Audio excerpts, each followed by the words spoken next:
These are a few articles from uncoveringlife.com. The articles are written by Göran Backlund, author of Refuting the External World. A link to the original articles are in the description to this video. It is read using text-to-speech software. Article 1. Free will. How would it actually work? The notion of free will simply doesn't make sense. Having realized the fictitious nature of objective reality, the question is a non-starter. There's simply no entity to possess it.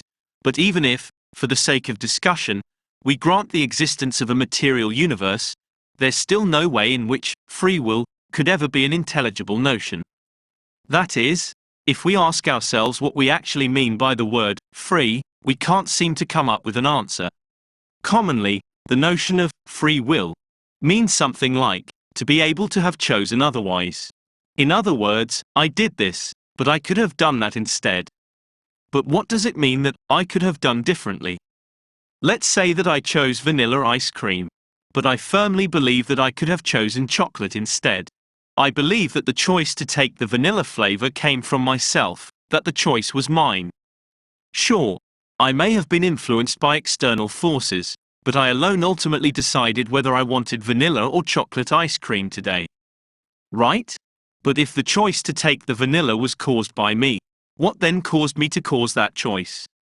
There has to have been a prior cause, some force making me decide what to eat, whether internal or external. Otherwise, that choice to take the vanilla ice cream is simply indistinguishable from a random one. In other words, unless I decide to decide, or something decides for me, the choice is simply random. So, do I decide to decide? Of course not. Then we would have to admit another decision, one that decided that we were going to decide, and so on ad infinitum. The only possibilities left are either that choices are random, or they're caused. Their causes themselves being caused, and so on, all the way back, so to speak. But neither of these alternatives fit what we mean by the word free. So, what do we mean? Well, there's the problem. When we truly try to comprehend the concept of free will, we realize that we don't even know what we mean. The notion is literally inconceivable. Either choices depend on something, in which case they're not free, or they don't, in which case they're indistinguishable from random ones. There's no third alternative here. Even if we grant the existence of some kind of soul that exists outside of the chain of causation, yet with the ability to inject decisions into it, we would still be unable to come up with an idea of how free will would actually work. If we as the source of a decision exist outside of the chain of causation, how's that decision any different from a merely random one? And do we really mean to say that our souls are uncaused? We usually think that some force put us here. But if anything, whatever is responsible for putting us here would then also be the ultimate cause for any decisions that we come up with. Does all of this mean that there's no possibility of choice? That there aren't a multitude of possible outcomes? That everything is on rails, so to speak? Yes, it does. The idea that anything could be different than it is simply delusion. The idea that there were multiple possible outcomes to an event is nothing but a way of thinking. We call events random when we couldn't predict what was going to happen, mentally creating a plethora of possible outcomes. But all of that is just in thought. It's just a way of thinking. None of that exists in reality. The way things are is simply the only way they could be. When you realize this, that nothing could be different than it is, the habit of incessantly worrying about past and future decisions can finally come to an end. Thoughts surrounding the notions of selection and choice need not to occupy our consciousness anymore. Instead, their absence signifies a newfound freedom. Anything but constant perfection is starting to become unthinkable. In the absence of these thoughts surrounding the notion of free will, we can at last rest assured that everything is always unfolding exactly as it should. Article 2. Backwards causality. It's quite fruitless, that thing we do, trying to control what's happening in the present in order to make the future into what it ought to be, when it's the future that's causing the present, and not the other way around. Isn't it obvious, or at least plausible, that what's happening now is merely the prelude and lead-up of what's about to become? that it merely serves to be in accordance with whatever eventuality is about to occur. Of course, these ideas of causality, whether of the backwards or the ordinary kind, are merely ways of framing experience in terms of some kind of narrative structure. But as I get to pick and choose between them, this backwards way is how I like to think about it. The way I figure, we've been conditioned to think about cause and effect the wrong way around. An anemic and depressing metaphysic wherein the action determines the outcome comes imposed through culture and language. But there's no reason why we can't unwind that philosophy and instead take on this more fascinating outlook on the whole thing. Because that's what I feel. That thinking in terms of a backwards causality is much more fun than the other way around. Under this view, things are allowed to happen for a reason. What lies ahead isn't the result of what's happening now, but what's occurring in the present is the necessary alignment with what's about to come into form. There's something happening in the future with which the present must be in accord, that requires things to happen the way they do such that what lies ahead can be what it is due to become. This also allows us to answer why questions in terms of what we can expect from the future, rather than what follows from the past. Questions about the past, why it happened, and so on, are perfectly answered in terms of what the future and the present brought into being. Why did the house burn down? It wasn't because you were playing with matches, but you were playing with matches because you were about to find a new place to live. Why did you break up with your girlfriend? It wasn't because of that fight you had. You fought because you were about to move on to something greater and more fulfilling. And why did you get sick? It wasn't a virus. That virus merely appeared to provide a narrativistic reason for the forthcoming episode of suffering and pain, which in turn established a way for a further element in the arc, and so on in an ever-revealing storyline dictated by an obvious intelligence. And you, as a distinct character inhabiting this dream state, is not the result of what happened before. Rather, the past is what the future called for, such that you could arrive as you are in the present, and here, in the now, the future continues to shape your actions and your choices so as to set the stage for an ever-unfolding account of how you will come to be what you're about to become. On board yet? I don't know how to otherwise sell it, except to tell you that if there ever was an easy way of seeing more magic in life, I'd say this is it. Article 3. Life. How to live it. Now that we've realized that free will is basically an incoherent concept, it's time to align our experience and thinking with this new way of looking at the world. After all, to have realizations and to reach a new understanding about life is pointless unless these are put to practice and turned into a living reality. In other words, it's time to change the way I think and reflect upon what I do. Rewriting the way we think about choosing.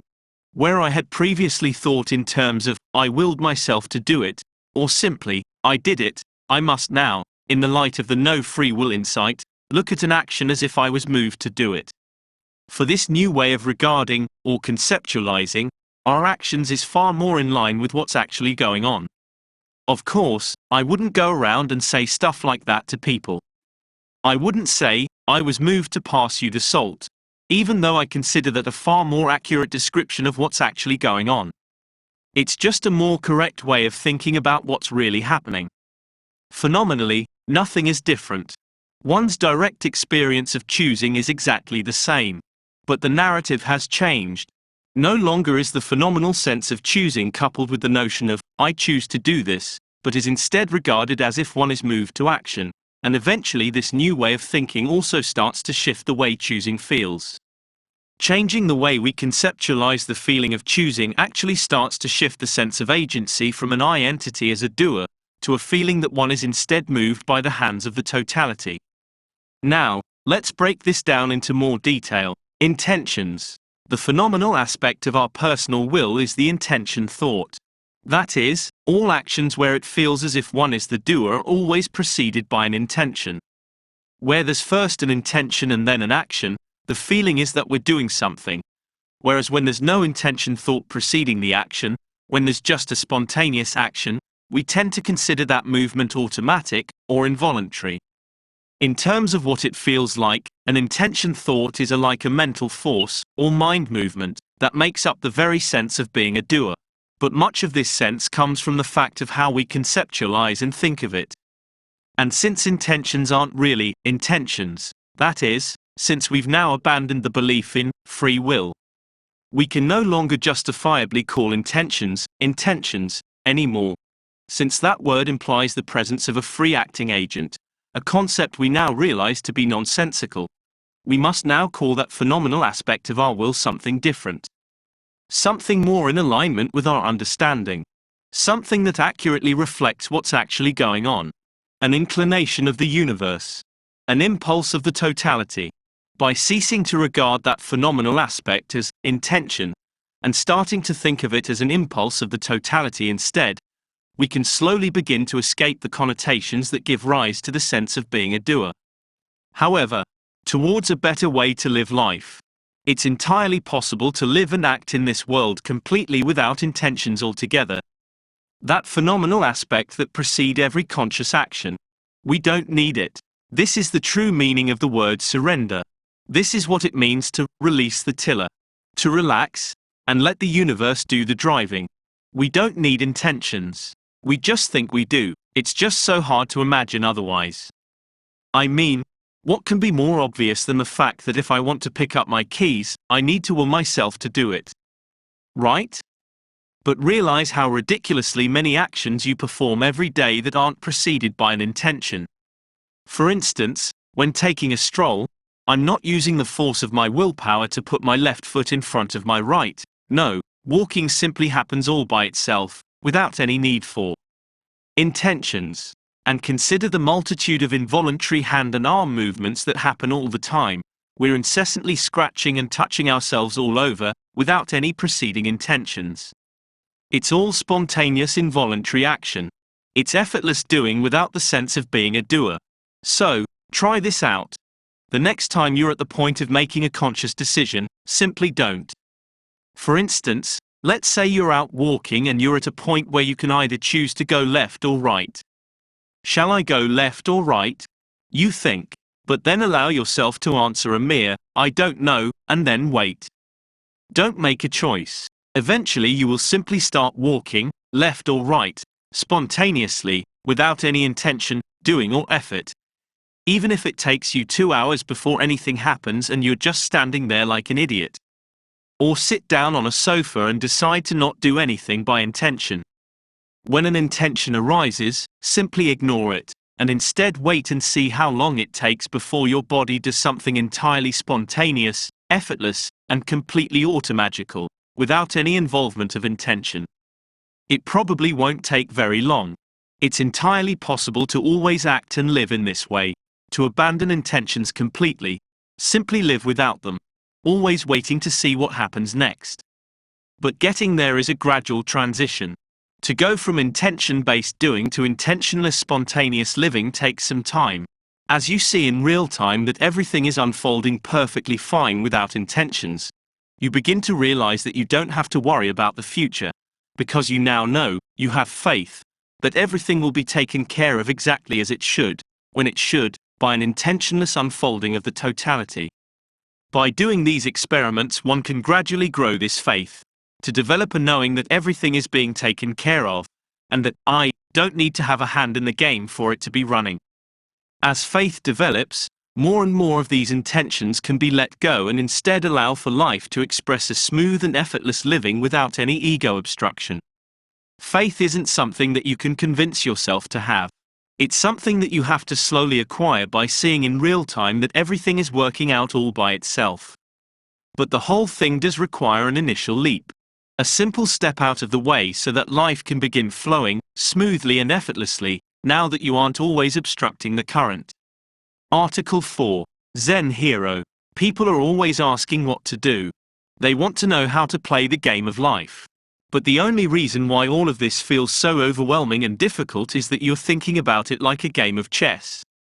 You believe life is a big complex game that needs to be figured out, that everything needs to be carefully considered and all options weighed before making the next move. But life isn't supposed to be played like chess. It's meant to be played like Guitar Hero. That is, in this alive, vibrant window of effortlessly dancing sensations, you're only supposed to engage what's coming up right now. Whatever's up there on the screen is all you need to deal with. Just like tapping the notes in Guitar Hero. In Guitar Hero, and in life, you're gonna screw up if you think too much. Instead, you play it on feel. Then, when things settle down, you can reflect upon what just happened and revise the game plan accordingly. That is, if such strategizing is itself effortlessly coming up as notes in the song. Because unless that kind of planning is arising spontaneously, there's no need to do or revise anything. You're already doing fine. You're out there, fully engaged and fully immersed, hitting the notes in the song of life, letting the rhythm and flow of the song engulf you to the point where you become one with it. And then, when you're really into it, when you're truly going with the flow, you might start to notice that the very act of playing is itself nothing else than simple notes coming up on the screen. And you realize that the notes are just playing themselves. The song plays itself. That's when you have become a Zen hero.